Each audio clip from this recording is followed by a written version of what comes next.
Hello, some autumn warmth and sunshine for Eastern Europe in the next few days. To the west of the continent, quite a different picture, as you can see from our satellite imagery here. Weather systems piling in from the Atlantic, and they will gradually advance further eastwards through Wednesday and Thursday. So eventually we're going to cut off some of that sunshine for the likes of Poland. For Wednesday, though, Eastern Europe definitely benefiting from the driest and sunniest of the weather on the whole. That is until we get to Turkey, where we're going to see some locally heavy downpours of rain, particularly across southern Turkey, looking quite wet, for example, for Antalya. Sunshine takes us across the Balkans, though, and Italy. A showery story for Spain and Portugal. Rain working its way eastwards across France, getting into Germany and the Low Countries, and hooking into southern Scandinavia. Skies do clear, though, to the north of that weather system for the north of France, and for the Low Countries, a drier story Thursday, although there could be some hangback of mist, murk and low cloud. Wet, though, as this system then dips down towards the Alps. For London, though, some warmth, and for Paris, with temperatures in the low 20s in the days ahead. Plenty of sunshine on the way across the Spanish plateau for Madrid. We will, though, I think, finally lose the rain from Turkey by the end of this week as well.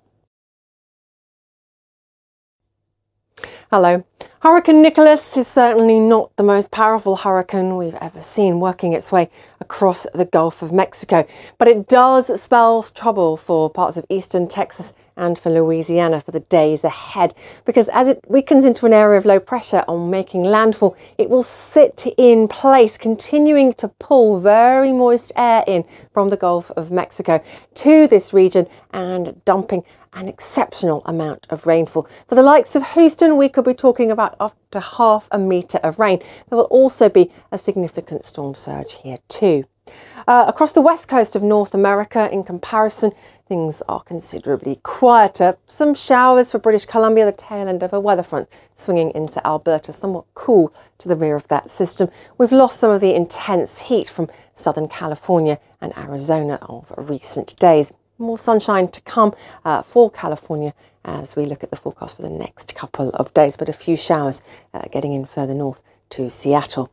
Quite a deep area of low pressure pulls away from the upper Midwest, heading through the Canadian Maritimes on Wednesday, trailing quite a punchy front, though, back into the Mississippi Valley, and then further south around the Gulf Coast we have that heavy rainfall, those bands of showers swirling quite a way eastwards around the remnants of Hurricane Nicholas. Hello. Further spells of wet, windy and indeed wintry weather on the way for the southern half of Chile in the days ahead. We have one weather system on the satellite picture here now, our next one waiting in the wings to swing through. A frontal system pulling away from the southeast of Brazil will still drag, I think, some heavier rain up towards Rio de Janeiro later Wednesday on into Thursday, but we should see skies clearing further south, although quite a chilly southerly airstream means slightly below average temperatures in a few spots across Argentina, Uruguay and Paraguay. Plenty of showers across the western side of the Amazon basin, becoming a little bit more plentiful, the showers for northern Brazil on Wednesday too. Florianopolis brighter, but rather cool at 18 degrees. Sunshine through the River Plate, and we'll see a little bit of a break in the weather just briefly across southern Chile on Wednesday before that next weather system comes piling in. For Florianopolis, the breather's quite short-lived, those showers returning by Friday. Showers rather widespread across Central America, as we'd expect for this time of year. Some of the most intense downpours for Costa Rica and Panama through the next 5 days or so. We'll also, though, see more intense bands of showers surging their way in to the Caribbean. There will, of course, be some sunshine between the showers, but it's looking pretty wet for Havana and San Jose in the next few days.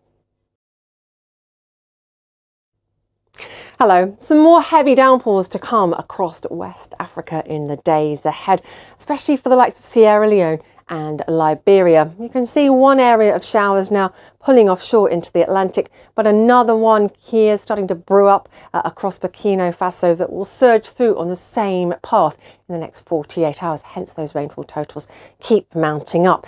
These features can sometimes be referred to as easterly waves, and actually as they then head out into the Atlantic, they are often the starting point for hurricanes. We are now looking at what is often the peak of the hurricane season, so those two things would tie in. For South Africa, a rather cool southerly wind for Cape Town. Wednesday, Thursday sees temperatures just about in the mid-teens. Temperatures above average, though, across Algeria, as we have a strong southerly wind for the next 48 hours or so. Perhaps a little cooler than we'd normally expect across parts of northern Egypt. Here, thanks to a northerly wind, all due to a big area of high pressure. Across the Middle East, though, there's still a lot of heat to be found. Obviously, a lot of sunshine. A weak shamal down across the Gulf.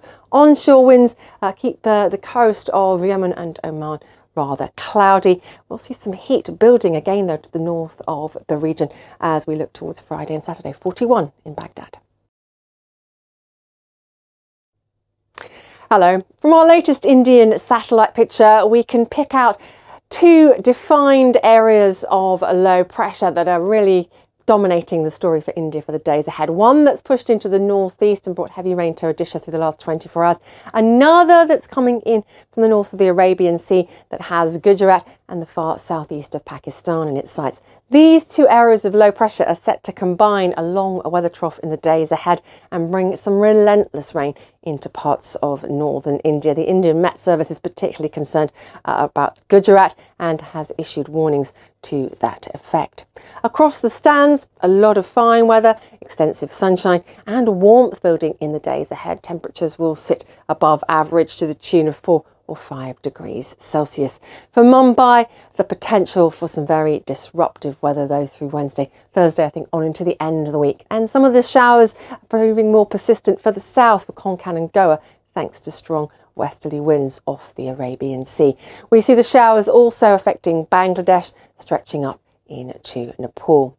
You can see the temperatures in the mid-30s here for Islamabad, Wednesday and Thursday, and lifting up for Karachi in the sunshine, but lots of showers still to come for Mumbai, for Kolkata and Dhaka. Hello. Some torrential rain to come across parts of eastern Asia in the days ahead. We saw the remnants of tropical depression Khanson push in to Vietnam on Monday. Still plenty more rain to come here for Laos, for Cambodia, for Myanmar and for Thailand. And then further north, we have Typhoon Chanthu. Now that is going to stay offshore of eastern China, but the outer bands will feed some fairly continuous rain into Shanghai through the next 48 hours. So the total's really mounting up. Plenty of showers around the outer bands for southern Japan. And then it looks like that whole system will pull northeastwards Wednesday, Thursday. And as it does so, it will carry some very heavy rain eventually into South Korea for the end of the week. The showers keep on coming across Japan rather widely in the days ahead. For Australia, big area of high pressure centred towards the southeast means a lot of fine weather, but into the west, this front will feed some fairly punchy showers and will also have chilly southerly winds. Heat building across the centre of the country, eventually pushing its way eastwards. A wet and windy story thanks to low pressure for the North Island of New Zealand Wednesday and Thursday, but the picture here looks like it will clear quite dramatically for the end of the week, and then a quieter story into the weekend.